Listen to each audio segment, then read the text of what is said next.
안녕하세요.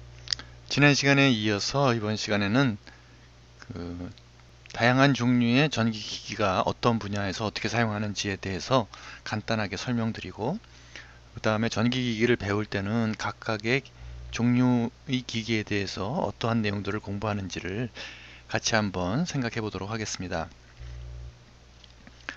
지난 시간에 우리가 기기의 종류에 대해서 얘기를 했었고요. 기기의 종류 기억나십니까? 다섯 가지, 여섯 가지, 일곱 가지의 기기의 종류에 대해서 얘기를 했었죠. 그리고 분류하는 법도 뭐 정지기와 운동기 뭐 이렇게 나눈다는 얘기를 했었습니다.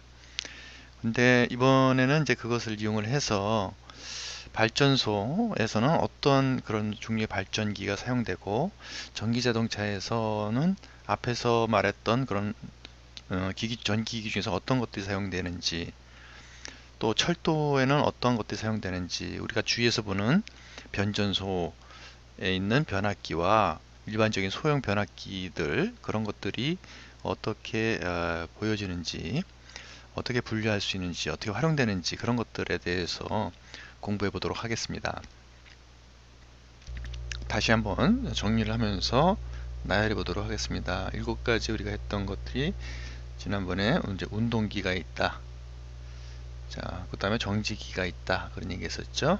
그 다음에 교류인지 직류인지에 따라서 전기 쪽 에너지가 직류인 경우, 직류, 전기로부터 동력을 얻는 직류 전동기, 그 다음에 직류 발전기, 직류를 발생하는 그런 기기죠.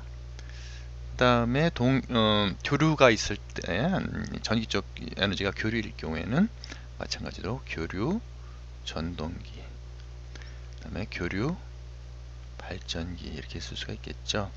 그래서 일반적으로 교류라고 이렇게 안 부르고 가장 기본적인 패턴은 이제 동기기라고 이렇게 부릅니다. 동기 전동기. 그래서 교류 대신에 사실 동기 전동기, 동기 발전기 이렇게 하는 것이 더 일반적인 얘기가 되겠습니다.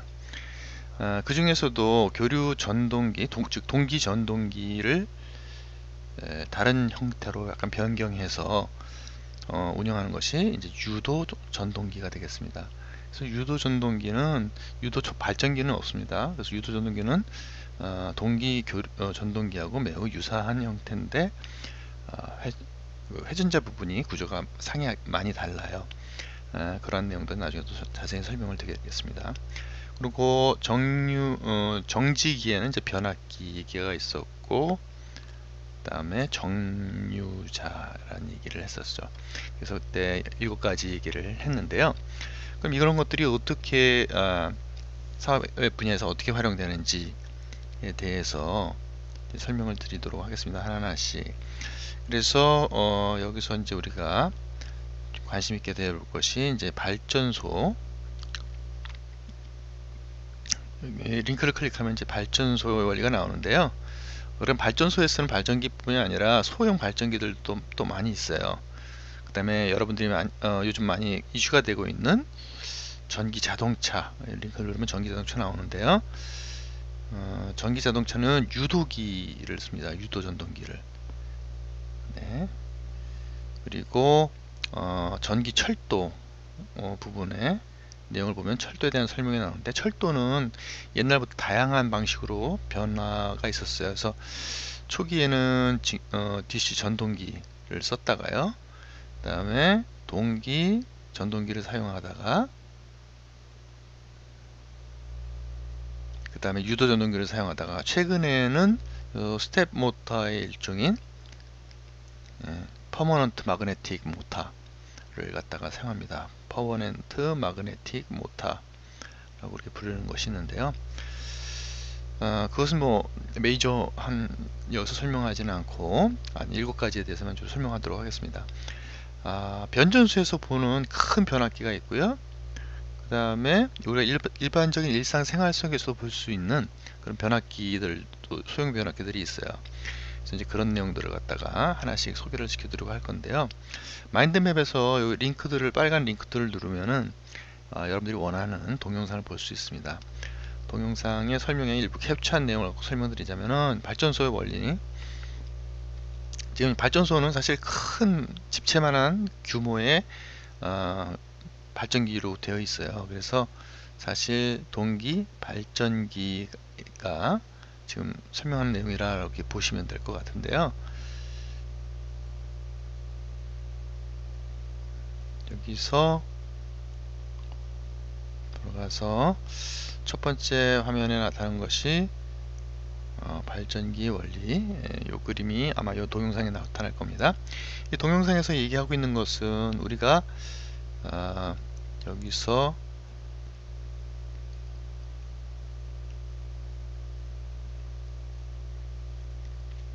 보고 있는 이제 발전기, 동기 발전기라고 생각하면 됩니다.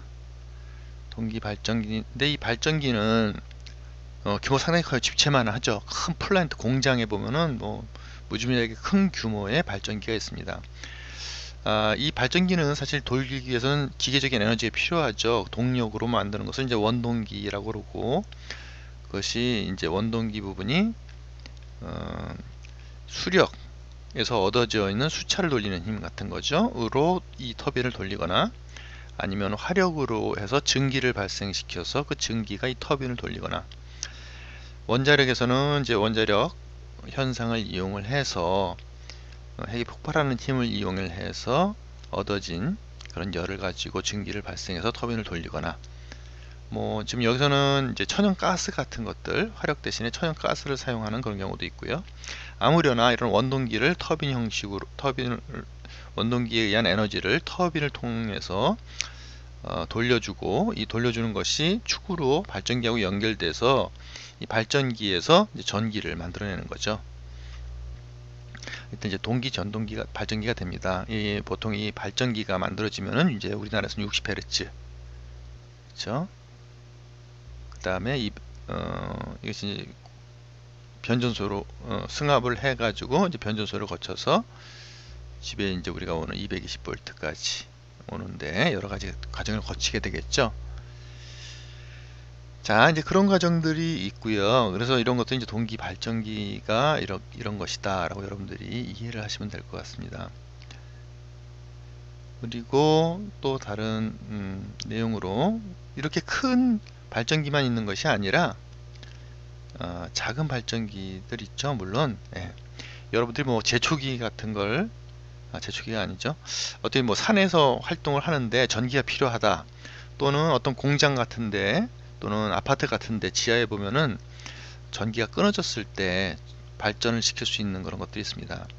대충 보면 이제 휘발유 엔진이라든지 그 가솔린 같은 걸 써서 석유 엔진을 써서 이제 운전을 하는 거죠. 그래서 여기서 보시면은 여기 보이는 뭐 무서운 발전기, 이렇게 조그만 규모죠. 조그만 규모로 있어서 가솔린을 채우고, 가솔린이 이제 모터로 원동기 형태로 돌아가면서 전기적으로 연결되어 있는 이 안에는 발전기를 갖다가 돌려서 결국 전기를 얻어내는 거죠. 그런 미니 발전기, 뭐 다양한 형태의 내용들이 있습니다. 이때는 물론 우리가 직류가 필요하면 직류 발전기겠고, 공장이라든지 아파트에 있는 지하에서 긴급한 용도로 만드는 것들은 이제 동기 발전기가 돼야 되겠죠. 교류를 만들어내야 되니까. 그래서 뭐 용도에 따라서 또 그런 다른 여러 가지 종류의 전동기들이 있을 수가 발전기가 있을 수가 있겠죠. 자, 그리고 아까 얘기하던 것 중에 이제는 전기 철도의 부분에 대해서 설명을 드리자면요. 전기 철도는 사실 예전부터 다양한 종류의 철도들을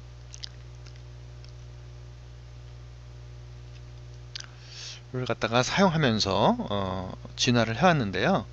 여기 보면 이제 뭐 3.3이라고 하는 말이 있는데, 이 3.3이란 말은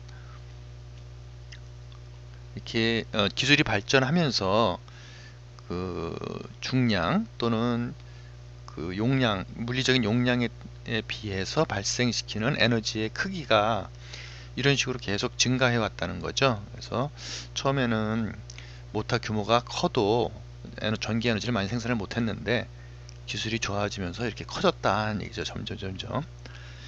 그래서 단위 중량당 발생하는 에너지의 크기가, 전기 에너지의 크기가 상당히 커졌다. 그리고 초기에는 디렉트 커런트, 이게 뭐죠? 직류 전동기를 써서 전기철도가 만들어졌었고요. 그 다음에 싱크로너스라고 그런 것이 동기 전동기입니다.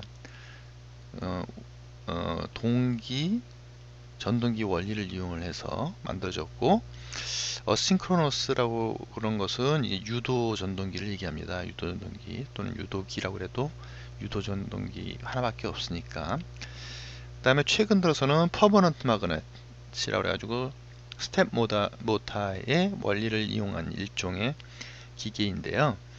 이런 식으로 기술의 발전에 따라서 다양하게 변동이 있어 왔다 하는 사실을 동영상을 통해서 여러분들이 확인할 수가 있죠.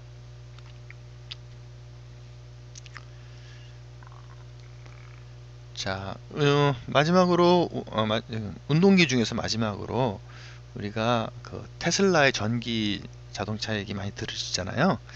전기 자동차의 뚜껑을 갖다 제하고 발판을 보면은 밑판을 보면은 다음과 같은 구조로 되어 있습니다. 그래서 여기서 보시게 되면은 이게 뭐지 싶죠? 이게 바닥에 전기 자동차 바닥에 있는 요 부분이 배터리입니다. 배터리. 자, 배터리는 교류가 보통 들어가나요? 아니죠. 배터리는 보통 직류가 들어가죠. 여러분들이 이제 그 휴대폰 같은 데 들어가는 배터리를 생각하시면 됩니다. 그런 배터리들을 여러 개를 무지하게 많은 수만큼씩 이렇게 패키징을 해가지고 에너지로 쓰는 거고요. 이 에너지가 들어가가지고 이제 여기 있는 게 유도 전동기예요. 유도 전동기가 이제 동력을 발생하는 거죠. 유도 전동기가. 근데 유도 전동기는 교류기에서 교류 입력을 취해요. 그러니까 이제 중간에서 이제 인버터라는 것이 있어서 이런 인버터가 배터리의 직류를 받아서 이 교류를 만들어서 교류를 만든 내용을 유도 전동기에다가 입력을 줍니다. 유도 전동기는 교륜이니까요. 자, 그래서 그 동력을 가지고 바퀴를 돌리죠. 동영상을 자세히 더 보시면은 여러 가지 재밌는 그런 현상들을 여러분들이 확인하실 수가 있습니다. 자, 이상 여러분들 들어보셨으면은 대충 어떤 기계들이 있고 그 기계들이 어떤 분야에 사용되는구나 하는 느낌을 받으실 수 있으리라고 생각을 합니다. 정지기에서는 이제 변압기 부분만 간단하게 말씀을 드리자면은, 여러분들 집 근처에 혹시 지나다가 보면은 변전소라고 써 있는 거 많이 보셨어요? 우리 동네에 하나 있는데, 그때 가다 보면은 그 담장 너머로 이렇게 보게 되면은 다음과 같은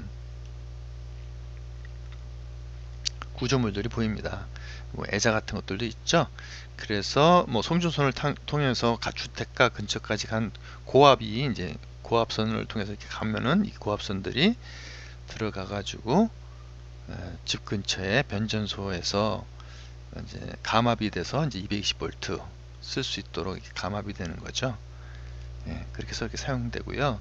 이렇게 뭐 가면 소리도 막 윙윙 나고 그래요. 무섭습니다. 큰 그 고전압 또는 대용량의 변압기들은 상당히 좀 부담스럽죠. 근데 이렇게 큰 것만 있는 게 아니라 사실 여러분들이 보는 가전제품 TV라든지 뭐 다양한 뭐 거의 모든 전자제품 안에는 소형 변압기가 내장되어 있고요. 그리고 겉으로 드러난 것 중에서도 여러분들이 많이 사용하는 그런 것들, 여기 변압기 보이시죠? 이런 변압기 내용들을 뭐 언제든지 이렇게 발견할 수 있죠. 이게 뭐 전형적인 변압기 110V로 바꿔주는 거, 220V를, 그렇죠? 그리고 뭐 여러분들 휴대폰에 예전에 충전할 때 직류기가 나오지만은 그 콘센트에 꽂으면은 교류기가 들어오잖아요. 그래서 교류를 받아서 이 안에서 변압을 일단 해주고 그 다음에 정류를 거쳐서 그래서 출력으로 직류 전압이 이렇게 나가죠. 그래서 교류가 들어와서 직류가 나가는데 직류가 되기 직전에 교류의 값을 갖다가 적절한 수준의 교류로 또 먼저 바꿔줍니다. 그래서 변압기가 내부적으로 필요하게 된 거죠. 그래서 변압기 안에 들어오면 일반적인 내용은 이런 모양으로 생겼습니다. 그래서 이런 다양한 종류의 그 기기가 우리 현실 세상에서 많이 사용한다. 그 중에서 참 여러분들 자동차를 보시면은 자동차가 고급 자동차일수록 그 안에 들어가 있는 모터 수가 200개가 넘는데요. 어떻게 하면은 200개가 넘을까요? 일단 파워 윈도우라고 그래가지고 윈도우를 손으로 올리지 않고 스위치 탁 누르면은 창문이 닫히고 열리고 그러죠. 네, 그런 것들 하나도 이제 직류 전동기 같은 것들, 소형 직류 전동기가 들어가는 거거든요. 그래서 사실 우리가 더 편리한 생활을 하고 고급스러운 생활을 한다는 것 뒤에는 이러한 여러 가지 분야에서 다양하게 사용되는 직류 전동기, 전기 기기들이 있다는 것을 여러분들이 이해하시면 좋을 것 같습니다.